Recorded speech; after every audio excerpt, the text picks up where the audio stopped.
All right, guys, I want to welcome you to the first episode of Coached by Kevin. And in this segment, I'm just going to be answering random Q&A from people that have ahead of time asked me questions. And the first one is Greg Marks, and I'm going to give him a call and see where he's at. I'm doing this segment as a special. I'm not quite sure if I'm going to continue this, but we'll see. I just want to see what the feedback is from everybody. Greg, can I help you? Hey, Greg, it's Kevin Kreider. Hey, how are you? I am great. I'm doing the first episode of Coached by Kev.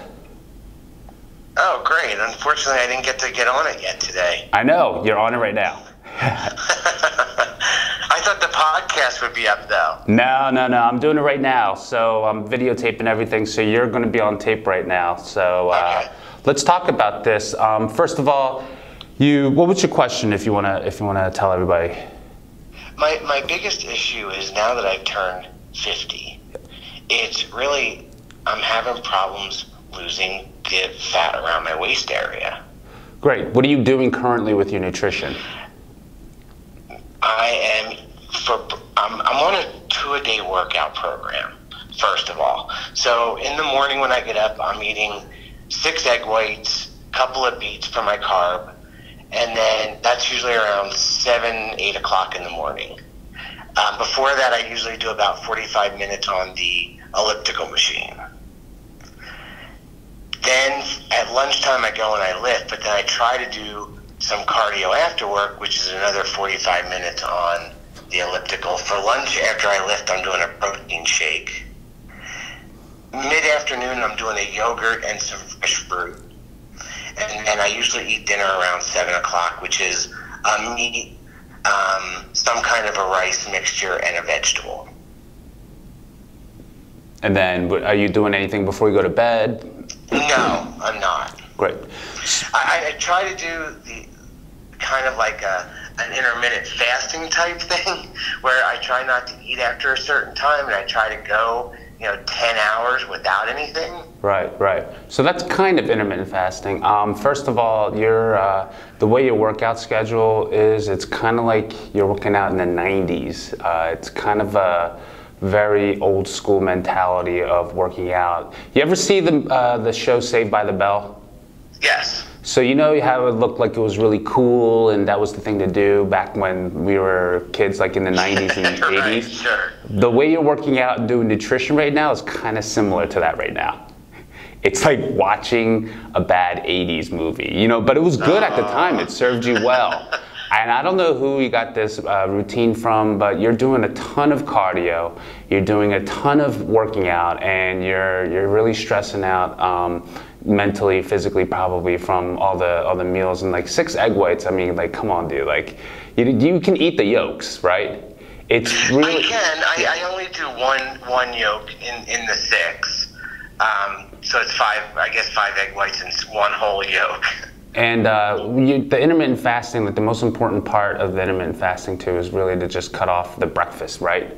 So what I really recommend you doing is actually, this is going to be the hardest part for you, is to pull back on the cardio and pull back on how much you're working out. And really dial down the nutrition, because what ends up happening a lot of times is you overexhaust yourself, and then you're going to actually end up eating more on times when you're not on your nutrition plan. And then sometimes when you actually don't have enough nutrients going into your body, especially over a long period of time, you will actually start to become more metabolic efficient. So your body will actually use the same amount of energy that you put into it, and it won't burn calories that way. It's a survival mechanism. It's kind of what happens. So what I would really recommend doing is actually dialing down on the nutrition. Try the intermittent fasting the right way, like when you do 2 meals and you just skip breakfast, so do it the opposite way, right? I'd rather you eat closer to bedtime than eat first thing in the morning, okay? Okay. And then try to dial back on the cardio session. Just like try to do maybe 3 this week. And then if that turns out well, then try to do 2, and then keep it around 2. Like I know you're in your 50s, so you probably want the cardiovascular health benefits from the cardio, but dial down on the nutrition. And the best way you can do that right now at your age to lose body fat is to just really keep track of what you put into your body and make sure it's in a negative caloric balance. So the negative caloric balance is you're just burning more energy in a day than you're using. Okay? Okay. That makes sense. All right. I appreciate it. That sounds, it's going to be a little challenging, like you said, because I'm used to that old mentality where I want to do the cardio. Yeah. You know, it's kind of hard to get into that mindset. Yeah, and you want to do the cardio twice a day, which is also affecting your strength training program probably. And then you're not putting that high intensity into the strength training, so you're not building that muscle. You're actually probably burning more of the muscle off. Okay. Okay?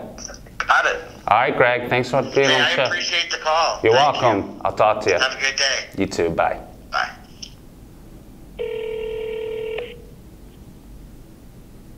Please leave your... I'm just going to leave a voice message.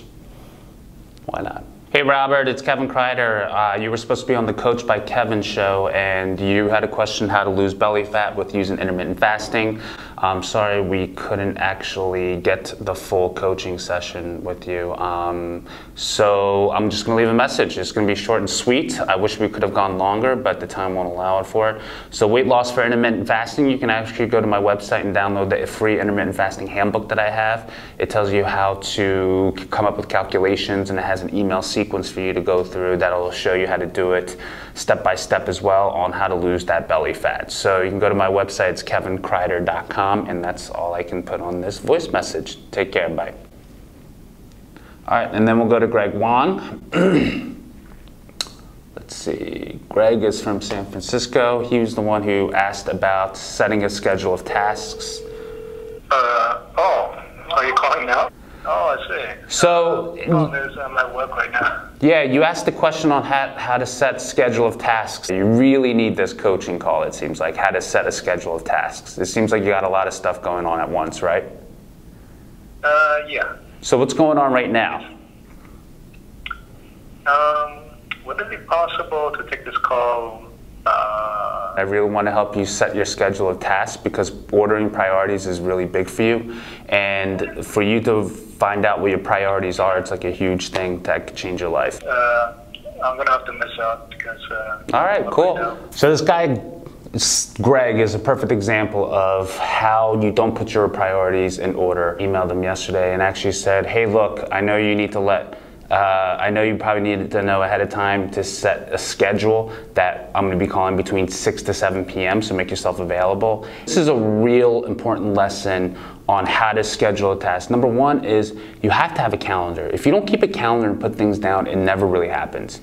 You can double book things, and I know that sounds really easy for a lot of people to say, well, duh, Kev, but you'd be surprised how many people don't set a calendar and how many times people don't put things that are really important to them. So basically what Greg told me right there is that this wasn't a priority. That's fine. The word busy is not a word. It just means that it wasn't a priority, which is fine. That's cool. We can actually do a little bit of a section on this because basically what you want to be able to do when you set your tasks in order is you want to put the most important things that you could do first thing in the morning. That means the moment you wake up, it's not going on your social media, it's not going on your phone, it's not going through your emails, it's not going through how many likes you got, it's not going through your checklist of things. It is the most important thing that you can do in that day. Whether it's lead generation, whether it's client relationships, whether it's content creation, or you're a writer and you need to write first thing in the morning, that's what you need to do, and you need to time block it. You need to schedule it out. It's called time blocking, and Gary Keller talks about it in his book called The One Thing. It's amazing. I would totally read that. It'll change your perspective on a lot of things. And a ton of entrepreneurs and people talk about the one thing and doing it first thing in the morning, not just me. So I'm not the one who created that. Gary Keller was. So that's what Greg has to do. He has to set a priority of things. Now, what he can do too is a lot of times things don't get done because you don't know how meaningful it is. What I mean by that is how meaningful is it for you to actually do these things in order? Is it time for family? Don't fool yourself too. If family is so important to you and then you say you don't have time to make business or pleasure or other things, but your family, you always put your family first and family is the most important thing, don't bullshit yourself. That is a priority, so put that down. But you can't blame and put the responsibility on other people and then put the blame game and saying, well, it's bullshit, my family's doing this to me and all that kind of stuff. That's not the game. You put your family first, own up to it, take responsibility for it. So that is what you need to do. You need to put things in priority. You need to figure out what means the most, what is going to give you the most pleasure and the bang in the buck, and what goes to your life's purpose. If your life's purpose is to raise this family and to leave a legacy with your kids and be the best mentor and to be the best father and teach them the best things, boom, you got it. Maybe your work goes towards that, your wife supports that, you do that, that's great, that's amazing. But if you don't have the time to, let's just say if you want to build a business or do vacation, you have to do that for yourself. You have to schedule it. You have to make that so meaningful and important for you that there's nothing that's going to stop you from doing that. And you have to put it in your schedule and you have to just commit to it. And you have to do it then. Because that is what's going to give you that relaxation, that recharge, that energy that you can have anytime and you can show up for your family. There's also an order of priorities. It's a pyramid of priorities that I call it. It's usually spirituality, and then it's your health, and then it comes your family, then it comes business and money. And that's also in the book, The One Thing. If you don't take that in order and you don't watch out after that, you will lose everything that comes before it. So if you put your family before your spirituality, you'll lose that first. If you put your health before your business, you put your business before your health, you'll lose that. So you have to know the pyramid of priorities and you need to actually take care of those things first. And it's usually, for spirituality, it could just be a prayer or something, or just meditating and getting closer to the universe. And then health, it could be doing a little bit of fasting or just making sure your meals are ready for the day. You know what you're going to eat, or you know what to avoid in certain situations, or you know you're not going to go out too hard and party that night and you're just going to be moderate. And then your family, what did you do? Did you tell them that you love them today? Or are you sending out good positive vibes to them as well, to the universe for that? And then you can go out and do business. It can be all in the first hour. That's the thing of the day. You just get that all done, boom, then you go into business, then you go into making money.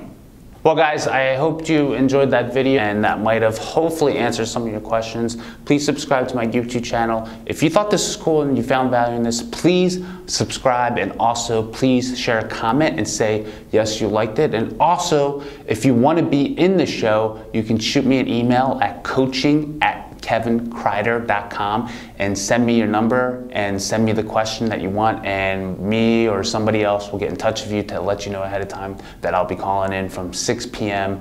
till 7 on Thursday nights Eastern Standard Time. And this is what I want to do if you guys like it and enjoy it, and I'll be able to talk to you and just coach you for a short coaching session to help you out in whatever goals you might have. Thanks for watching, and I'll see you guys soon.